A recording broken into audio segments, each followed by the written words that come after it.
Bismillah, statement Al-Quran syifa sebagai obat. Apa itu syifa? Itu dulu.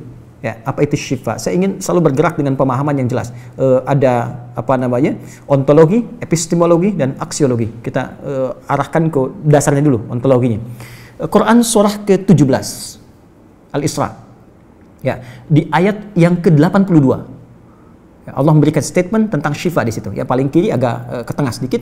Wa nunazzilu minal Qur'ani ma huwa syifaa'un wa rahmatul lil mu'minin wa la yazidul zalimina illa khasara. Wa nunazzilu minal Qur'an, dan kami turunkan dari ayat-ayat Quran itu, minnya tab'id, menunjuk pada sebagian. Jadi nanti ayat Quran itu punya banyak keutamaan. Setiap ayatnya itu keutamaan pedomannya ke A, keistimewaannya bisa A, nanti yang lain bisa B, bisa C. Ada terkait dengan penyakit, ada terkait dengan kesuksesan, ada terkait dengan karir, dengan macam-macam. Ya, itu bimbingan yang kompleks dan sangat luas. Nah, ada sebagian ayat Quran itu yang ayatnya memberi petunjuk langsung berfungsi sebagai syifa. Ya. Wa rahmatul lil mu'minin, ada ayat lain berfungsi sebagai rahmat. Tapi ingat, lil mu'minin, bagi orang-orang yang yakin, tanpa ragu. Jadi kalau kita ingin berinteraksi dengan Al-Quran, kaidah pertamanya jangan pernah ragu. Ya, Quran surah kedua ayat 2. Dzalikal kitabu la raiba fi.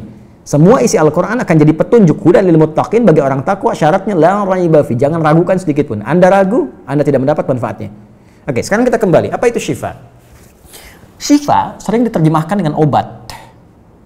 Ya, penawar. Syifa sesungguhnya punya arti yang lebih luas. Ya, obat itu di dalam Al-Quran, bahasa diksi Al-Quran, juga hadis, bahkan standar bahasa Arab biasa, itu setidaknya punya dua ya, diksi dari dua kasus yang terjadi. Ya. Satu begini, jika penyakit ya, yang butuh obat, penyakitnya itu berupa penyakit fisik saja, secara fisikal. Misal, saya katakan misalnya sakit gigi, fisik ya, fisik saya yang kena. Kemudian sakit perut, sakit kepala. Itu penyakitnya disebut dengan daun. Daun. Oke? Penawarnya, obatnya disebut dengan dawaun. Ini. Baik kan? Ya. Karena itu ada kalimat begini yang disandarkan pada Nabi SAW, likulli da'in dawaun. Di setiap penyakit fisik itu mesti punya keyakinan pasti ada obatnya. Jelas ya? Nah, yang kedua, ada jenis penyakit terkait dengan fisik juga, tapi sudah melewati batas-batas dawa. Jadi ini menggunakan obat medis standar, ya, ini susah. Bahkan sebagian mengatakan, dokter mengatakan, wah ini nggak bisa nih, udah give up gitu kan? It's impossible, ini nggak mungkin, ya. Jadi sudah give up di sini, ini udah nggak memungkinkan. Nah. Atau yang kedua, penyakitnya tidak terkait dengan fisik secara langsung, tapi ada yang terkait dengan aspek-aspek psikal, ya. Secara psikologis, penyakit hati, iri hati, dengki, dan dendam, dan itu juga berpengaruh kepada fisik, tapi sudah melampaui batas fisik. Orang iri hati kan fisiknya terganggu, kayak enak makan, kan? Ya, pusing, tidur, bahkan tidur pun masih nggak enak, ngigonya juga masih dengki juga, gara-gara kamu nih tidur, masih keluar kalimat itu, ya, nggak enak kan? Dan nggak mungkin berobat mencari dawa, nggak mungkin. Ya, silahkan cek ke rumah sakit, ada poli dendam, poli iri hati, nggak mungkin. Ya, yang ada poli gigi, poli mata, kan? Ya, poli iri hati, poli dendam, nggak ada, poligami nggak ada di rumah sakit. Anda nggak mungkin menemukan itu. Ya, nah maka penyakit yang lebih lekat kepada aspek non fisik itu seringkali diistilahkan oleh Al-Quran dengan kata marad namanya, maradun. Ya, penyakit hati. Karena itu ketika Allah menyifati orang munafik yang hatinya bermasalah, Allah tidak menyebutkan kata daun, tapi menyebutkan kata marad. Silahkan cek di Quran surah kedua Al-Baqarah ayat 10. Fi qulubihim marad. Ya, di dalam hati mereka ada penyakit. Hati yang di sini bukan hati fisik ya. Ya, tapi sumber kehidupan kita. yang ditetapkan oleh roh. Nanti ketika fisik itu mulai sempurna selama 4 bulan jadi mudghah. Jadi kan ada 3 tahapan seperti kita ketahui, ya. Dari mulai di Al-Arba'in, kalau kita baca Al-Arba'in, Al-Imam An-Nawawi, hadis nomor yang keempat, ya, Abdullah bin Mas'ud radhiyallahu ta'ala anhu qala qala Rasulullah SAW huwa as-sadiqul masduq inna ahadakum yujma'u fi batni ummihi 40 yawman nutfah. 40 hari pertama, ya, itu baru berbentuk penyatuan, perpaduan antara spermatozoa dengan ovum, thumma yakunu alaihi 'alaqah, kemudian misla dzalika 'alaqah, 40 hari kedua berbentuk zigot yang telah menempel di dinding rahim, thumma yakunu misla dzalika mudghah, 40 hari ketiga berbentuk mudghah, daging keratan. Bahkan sudah jadi bahasa sekarang, ya, di masa kan bahasan janin, ya, di kurikulum kedokteran saya lihat redaksinya sama, mudghah, ya. Nah, dalam fase ini kemudian ditiupkan roh, ya, wa yursalu alaihimul malak, alaihil malak, dan diutus malaikat, wa yu'maru bi katbi arba'in, dan diperintahkan menetapkan 4 hal. Nah, saat ditiupkan roh ini, itu terjadi kemudian penyatuan antara fisik dengan roh. Itu ada di Quran surah ke-15, ya, ayat ke-28. Ya, wa idz qala rabbuka lil malaikati inni khaliqun basyara min salsalin min hama'in masdun fa idza sawaituhu wa nafakhtu fihi min ruhi. Jadi roh masuk ke dalam jasad seseorang, ya, ke dalam fisik seseorang. Ketika sudah masuk, dia bisa bernafas, kan? Ada kehidupan, unsur kehidupan.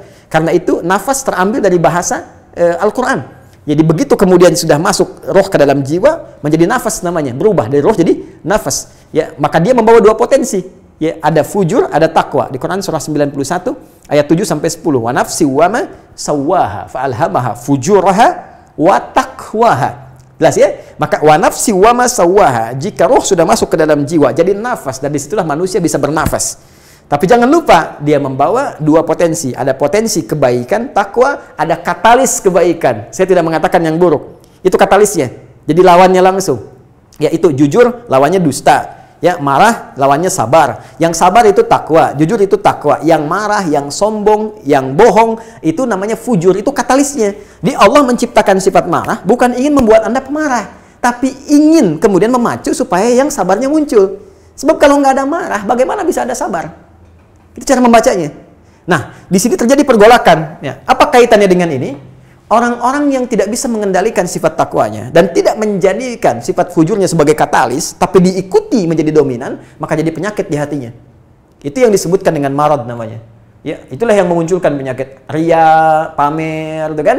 Sum'ah, ingin didengar orang, sombong turunannya, ya, kemudian dendam dan sebagainya. Ini marad. Marad ini dan penyakit yang sudah melewati batas fisik, kalaupun terkait dengan fisik, nggak ada obatnya dari dawa. Yang ada hanya syifa. Syifa. Maka jika ada orang tertentu yang terkena penyakit fisik yang sudah di luar batas dawa, yang medis misalnya udah nggak bisa nih, ini nggak mungkin, maka beralihlah dari dawa ke syifa. Ini yang pernah dilakukan oleh Nabi Ayyub alaihissalam.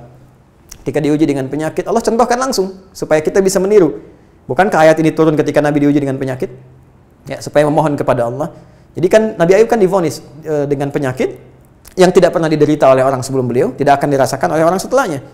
Yang paling menarik apa yang dilakukan? Ketika semua mengatakan nggak mungkin, lalu turun kemudian gambaran dari Allah. Quran surah ke-21 ayat 83 sampai 84. Wa ayyuba, pakai fathah loh, bukan dhamma, bukan kasrah. Ya, fathah itu menunjukkan sesuatu di masa lalu untuk dibuka bagi orang di masa depan. Ya, fathah itu dibuka. Itu ilmu lughahnya. Saya spesialisasi di bahasa Arab. Jadi di antara makna itu fathah, kenapa ada fathah, ada dhamma, ada kasrah, itu ada maknanya. Wa ayyuba, dan kami buka kisah Ayub di masa lalu sebagai inspirasi untuk orang di masa depan. Idnada rabbahu anni masanni yadhurru wa anta arhamur rahimin. Ketika beliau mulai meninggalkan opini manusia dan mulai kembali kepada Allah dengan sangat kuat untuk spesifik memohon kesembuhannya. Ya Allah, penyakit ini sudah mengganggu saya. Untuk ibadah, itu poinnya. Untuk ibadah. Jadi ternyata kalau ingin disembuhkan dengan cepat, arahkan kesembuhan itu untuk niat kita beribadah. Kalau cuma pengen sembuh saja, jangankan Anda yang belum beriman pun kalau sakit pengen sembuh. Terus Anda tujuannya apa dari kesembuhan itu? Kalau cuma pengen minta dunia, apa dengan sakit belum cukup menjadikan Anda ingat Allah? Maka arahkan permohonan itu untuk kesembuhan supaya punya niat ibadah. Ya Allah, saya pengen sholat lagi. Ya Allah, saya pengen ke masjid lagi, pengen tahajud lagi. Mohon ya Allah, penyakit ini sudah mengganggu saya tahajud, saya pengen sholat lagi. Wa anta arhamur rahimin, sedangkan Engkau yang paling sayang kepada saya. Kalau yang Maha Penyayang saja tidak menyembuhkan saya, kepada siapa lagi saya mesti memohon? Nah, tahu apa yang terjadi? Begitu kalimat itu muncul dengan penuh kekuatan, keyakinan, visi yang benar, memanggil Allah dengan panggilan yang sangat halus, lembut, ya, terasa ke dalam jiwa, Maka jawabannya tidak menunggu lama. Fastajabna lahu fakashafna ma bi min dhurrin wa atainahu ahlahu mithlahu ma'ahum rahmatan min indina wa dzikra lil 'abidin. Lihat ujung ayatnya. Kami langsung sembuhkan penyakitnya. Kami singkapkan semua rasa sakitnya. Kami kembalikan semua yang dia rasakan rugi. Biaya obatnya diganti dengan rezeki yang lain, kesulitannya dihilangkan, datangkan dengan yang lebih baik. Dan yang paling dahsyat lihat ujung ayatnya. Wa dzikra lil 'abidin. Kami jadikan inspirasi, pengingat bagi hamba-hamba Allah yang soleh, yang diuji dengan penyakit yang serupa, maka amalkan amalan Ayub untuk mencari syifa. Ya, maka ini ikhtiarnya. Termasuk syifa, bisa mengobati penyakit hati. Nah, lalu sekarang apa terapannya? Karena disebutkan ada ayat-ayat Quran berfokus sebagai syifa. Ya, ini yang digunakan sebagai zikir diantaranya. Apa itu? Tadi saya sampaikan Al-Fatihah. Ya, itu lengkap. Al-Fatihah itu disebut syafiyah. Surah syafiyah, surat penyembuh. Silahkan Anda buka semua kitab tafsir. Di antara fadilah surah Al-Fatihah, kisah pertamanya adalah kisah seorang kepala suku di Arab yang digigit kalajengking. Bayangkan, kalajengking Arab pada saat itu. Ya, dan sudah kena racun dan sulit, orang semua sudah give up, ini nggak mungkin. Ya, apa yang terjadi? Ditemukan sahabat Nabi, secara singkat diketahui, ditanya ada yang bisa menyembuhkan, mereka berkata Allah yang menyembuhkan, tapi kami bisa berikhtiar. Dipanggil mereka, dibacakan Al-Fatihah sekali bacaan, tanpa diulang-ulang, tanpa pakai alat-alat tertentu, tiba-tiba syufia disembuhkan sampai diberikan hadiah berupa beberapa kambing. Tapi mereka, mohon maaf izin, Ibu Rektor dan sebagainya, mereka khawatir jadi gratifikasi. Dibawalah kambing itu kepada Nabi, disampaikan, boleh nggak makan dari sini? Jawab Nabinya apa? Dari mana kalian tahu kalau surat itu bisa berfungsi menyembuhkan? Al-Fatihah. Tapi gimana cara baca Al-Fatihahnya? Karena dulu orang sekali baca sembuh, sekarang orang 1000 kali malah nambah penyakit. Apa yang salah? Nah, berarti nanti ada terapan lagi ilmu yang lain, kan?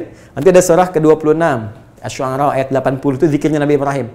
Biasanya saya praktekkan ini, ya termasuk dengan kawan-kawan, saya suka sampaikan kalau ada yang dirasa-rasa sambil dipegang, sambil kembalikan kepada Allah, baca wa idza maridtu fahuwa yashfin. Kalau saya sakit pasti Allah sembuhkan, nggak mungkin dititipi penyakit kalau nggak ada hikmah di balik itu. Bisa pernah saya amalkan saat diundang saya ke Kalimantan untuk ceramah, tiba-tiba ceramahnya ba'da maghrib, sore hilang suara. Hilang. Sama sekali nggak ada.